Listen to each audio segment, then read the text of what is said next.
গোটেই ঘটনাটো অতি নিন্দনীয়। তাক ভাষাৰে আচলতে গৰিহণা দি শেষ কৰিব নোৱাৰি। আৰু ইতিমধ্যে আমি গম পাইছোঁ তাৰ এটা কাল্পিত মৃত্যু হৈছে।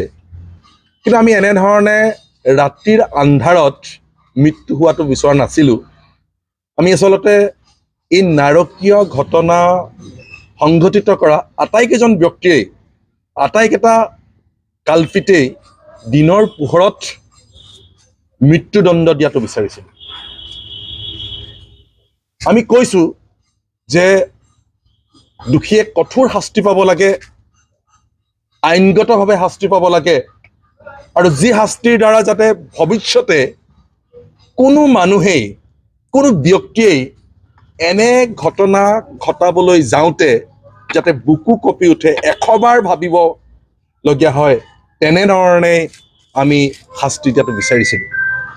আমি বিচাৰিছিলোঁ যে ফাষ্ট ট্ৰেক আদালতৰ জৰিয়তে গোটেই ঘটনাটো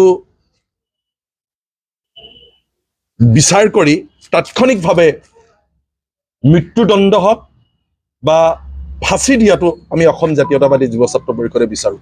তাৰ পিছতো যোৱাকালি যিটো পুৱা বেলা তাৰ মূল অভিযুক্তটোক বা নিজেই আৰক্ষীয়ে কৈছে জাপ দিছে পুখুৰীত, ঠিকে আছে, সেই কথাখিনিও আমি একেবাৰে এৰাই চলিব নোৱাৰোঁ।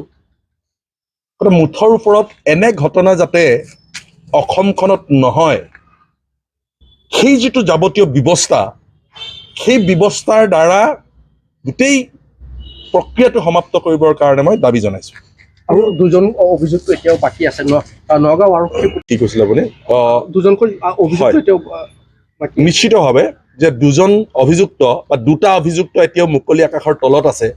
আমি আৰক্ষী প্ৰশাসনলৈ এইটোৱে আমাৰ আহ্বান, যাতে সোণমাই বৰাৰ ক্ষেত্ৰত যিটো হ'ল, সেই একেটা ঘটনা বা একেই ঘটনা যাতে এই দুটাৰ ক্ষেত্ৰত নঘটে। যে সোণমাই বৰাৰ ক্ষেত্ৰত উপযুক্ত সাক্ষ্য প্ৰমাণ দিব নোৱাৰাৰ কাৰণে আজিও অভিযুক্ত মুকলি আকাশৰ তলত।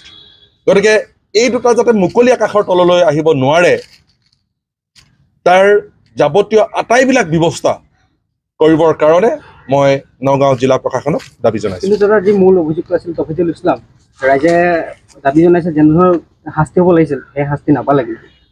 কৈছে এতিয়া আৰক্ষীয়ে এনকাউণ্টাৰে কৰিলে নে তেওঁ সেই কাল্পিতটো নিজেই পুখুৰীত জাপ মাৰি দিলে আমিতো নাজানো। মই কৈছোঁৱে সেইকাৰণে যে গোটেই মূল যিটো কাল্পিত, সেইটো আমি ৰাতিৰ আন্ধাৰত নহয়, দিনৰ পোহৰত শাস্তি পোৱাটো বিচাৰিছিলোঁ। দিনৰ পোহৰত যাতে তেওঁ শাস্তি হয়, আৰু সেই শাস্তিয়ে যাতে অদূৰ ভৱিষ্যতে কোনেও তেনে ঘটনা ঘটাব নোৱাৰে, এশবাৰ ভাবিবলৈ বাধ্য হয়, যাতে তেনে ঘটনা সংঘটিত কৰিবলৈ যোৱা মানুহৰ যাতে বুকু কঁপি উঠে, তেনেধৰণে শাস্তি দিয়াটোৱে আমি বিচাৰোঁ।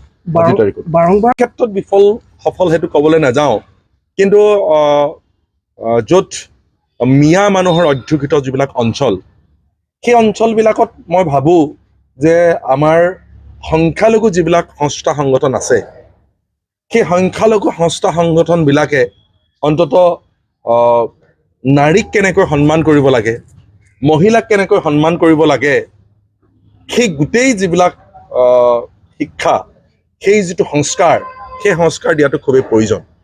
নহ'লে বাৰম্বাৰ নগাঁৱত বা নগাঁৱৰ এই ধিং অঞ্চলত এনেধৰণৰ য'ত সংখ্যালঘু অধ্যুষিত অঞ্চল, য'ত আমি স্বাভাৱিকতে মিয়া মানুহে বসবাস কৰা অঞ্চল বুলি কওঁ, এই অঞ্চলবিলাকত সংখ্যালঘু যিবিলাক দল সংগঠন আছে, সেই দল সংগঠনসমূহে তাত নাৰীক কেনেধৰণে সন্মান কৰিব লাগে, মহিলাক কেনেধৰণে সন্মান কৰিব লাগে, এই গোটেই বিষয়বিলাকক লৈ পেলাই সজাগতা বা সংস্কাৰ সমাজখনত আনিবৰ কাৰণে তেওঁলোকে দায়িত্ব ল'ব লাগে।